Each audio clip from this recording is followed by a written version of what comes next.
Assalamualaikum warahmatullahi wabarakatuh. Bapak Ibu, dalam kehidupan sehari-hari di sekolah, seorang kepala sekolah tidak hanya dihadapkan pada keputusan administratif, tetapi ada dilema moral yang kompleks. Misalnya, apakah adil memberikan nilai tambahan untuk siswa karena desakan orang tua, meskipun siswa tersebut tidak menunjukkan peningkatan belajar? Atau bagaimana jika Anda harus memilih antara menaikkan iuran fasilitas baru atau agar menjaga semua siswa tetap bisa bersekolah tanpa beban tambahan? Sebagai pemimpin pendidikan masa kini, keputusan Bapak Ibu akan menjadi cerminan nilai dan budaya sekolah. Maka sangat penting untuk menguasai proses pengambilan dan pengujian keputusan yang etis, bijak, dan berkelanjutan. Oleh karena itu, di saat mengambil keputusan, hendaklah jangan terburu-buru memutuskan. Sebaiknya pahami dulu semua fakta. Libatkan hati, kepala. Data dan empati harus berjalan beriringan. Gunakan pendekatan 9 langkah dan 5 uji pengambilan keputusan untuk mempertajam pertimbangan Bapak Ibu. Bayangkan, dampak bukan hari ini saja, tetapi 5 tahun ke depan. Bagaimana siswa, guru, dan budaya sekolah. Berikut ini kita akan sampaikan contoh studi kasus yang harus diselesaikan dengan cara 9 langkah pengambilan keputusan. Begini kasusnya. Di perpustakaan sekolah, Rara seorang petugas piket kebersihan saat itu. Nah, kemudian saat merapikan meja, dia menemukan dompet berisi uang di bak kursi. Tanpa berpikir panjang, Rara mengambil dompet tersebut dan menyimpan di dalam tasnya. Menganggap itu adalah rezeki nomplok karena tidak ada orang yang melihatnya. Beberapa saat kemudian terdengar pengumuman dari Ibu Sri, guru pustakawan, bahwa Nina, salah satu siswa kelas lain, kehilangan dompetnya saat membaca buku di perpustakaan. Tari, yang kebetulan berada di perpustakaan sejak awal, melihat jelas saat Rara mengambil dompet dan memasukkan ke dalam tasnya. Kini Tari menghadapi dilema. Di satu sisi dia tahu bahwa dompet itu milik si Nina dan kejujuran adalah nilai yang harus ditegakkan. Di sisi lain, Rara adalah sahabat dekatnya yang sering menolongnya dalam mengerjakan tugas dan berbagi bekal tiap hari. Jika Tari melaporkan hal tersebut atau menegur Rara, kemungkinan hubungan mereka akan rusak dan Rara tidak akan bersikap baik lagi kepada dia. Situasi dianggap rumit karena Tari sahabat Rara melihat peristiwa itu secara langsung dan kini menghadapi dilema moral. Apakah ia harus jujur melaporkan kebenaran atau menjaga persahabatan dengan Rara? Pertanyaannya, bagaimana seharusnya Tari menyikapi situasi tersebut? Untuk menyikapi kasus ini, kita gunakan kerangka 9 langkah keputusan. Langkah pertama, apa saja nilai-nilai yang saling bertentangan dalam kasus tersebut? Yang pertama, nilai kejujuran versus loyalitas terhadap sahabat. Yang kedua, nilai tanggung jawab, mengembalikan barang yang hilang versus menjaga hubungan pertemanan. Yang ketiga, yaitu nilai keadilan, hak Nina atas dompetnya versus rasa kasihan terhadap Rara sebagai sahabatnya. Berikutnya langkah kedua, siapa saja yang terdapat atau terlibat dalam kasus tersebut?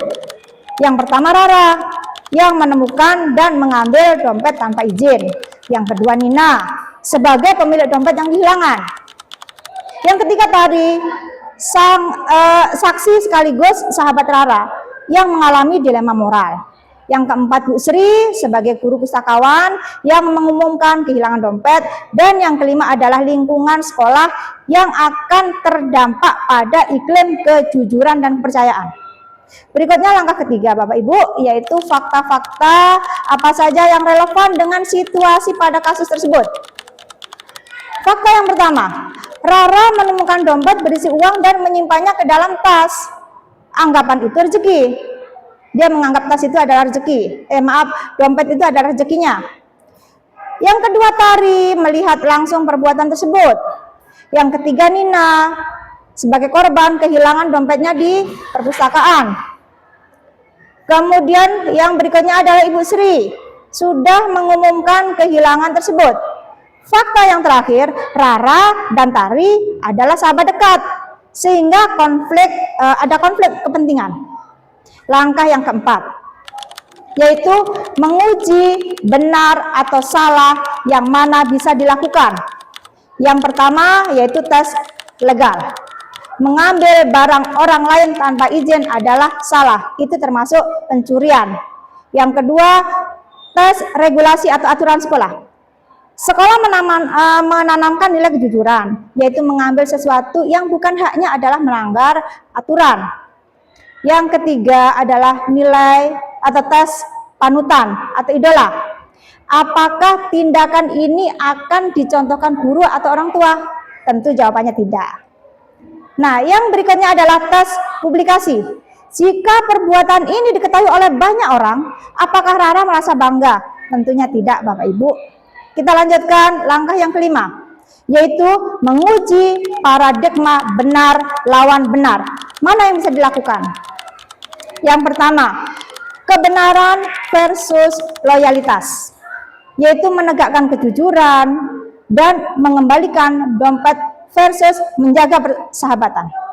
Yang kedua, individu versus komunitas.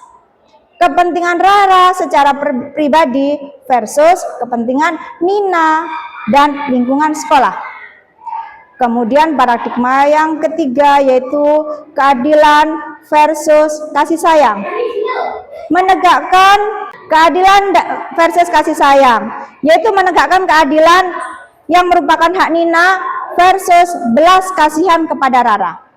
Bapak Ibu, kita lanjutkan langkah yang keenam ya, yaitu prinsip resolusi yang mana yang bisa dilakukan. Prinsip yang pertama yaitu prinsip berbasis hasil akhir atau ends-based thinking, yaitu mengambil keputusan yang memberi manfaat lebih besar untuk semua pihak, yaitu mengembalikan dompet. Kemudian yang kedua yaitu prinsip berbasis aturan atau rule-based thinking. Kejujuran dan aturan sekolah harus ditegakkan. Berikutnya, prinsip berbasis kepedulian atau care-based thinking. Membayangkan jika diri sendiri adalah Nina, tentu ingin barangnya kembali. Kita lanjut Bapak Ibu, yaitu langkah yang ketujuh. Adakah opsi lain yang lebih kreatif, adil, dan bijaksana yang bisa dilakukan? Nah, opsi yang pertama, Tari menegur Rara secara pribadi dan mendorongnya agar mengembalikan dompet secara sukarela sehingga wajah Rara tetap terjaga.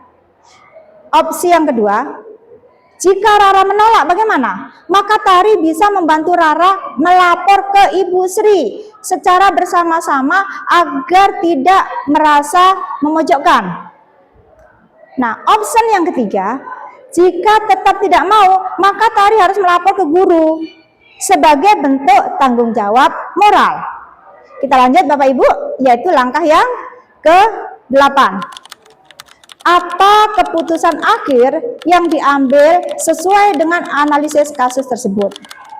Nah, keputusan yang bijak adalah mendorong Rara untuk mengembalikan dompet kepada Nina dengan cara yang baik-baik. Jika Rara menolak, maka Tari tetap harus lapor kepada Ibu Sri karena kejujuran, keadilan, dan tanggung jawab lebih penting untuk ditegakkan demi kebaikan bersama. Terakhir, yaitu langkah yang ke-9. Pelajaran apa yang didapat dari pengambilan keputusan ini? Dan bagaimana pelajaran tersebut dapat memperbaiki keputusan di kemudian hari? Yang pertama, kita belajar bahwa dalam situasi dilema moral, keputusan yang tepat seringkali membutuhkan keberanian untuk menegakkan nilai kejujuran, meski berisiko pada hubungan pribadi. Yang kedua, kita juga belajarnya mencari jalan tengah yang bijak tentunya. Misal, memberi kesempatan kepada Rara untuk memperbaiki kesalahan sebelum melaporkan. Nah, kemudian yang ketiga, ke depan kita akan lebih berhati-hati dalam menimbang nilai-nilai yang bertentangan menggunakan prinsip keadilan, empati, dan aturan yang berlaku agar keputusan lebih adil dan bertanggung jawab. Dengan demikian, analisa 9 langkah ini membantu melihat permasalahan secara sistematis sehingga keputusan yang diambil bukan hanya adil dan bijak, tetapi untuk mendidik semua pihak untuk menjunjung tinggi kejujuran dalam kehidupan sekolah. Demikian Bapak Ibu, kerangka 9 langkah pengambilan keputusan yang dapat disampaikan. Semoga bermanfaat dalam mengambil keputusan yang akan kita hadapi sehari-hari. Terima kasih. Wassalamualaikum warahmatullahi wabarakatuh.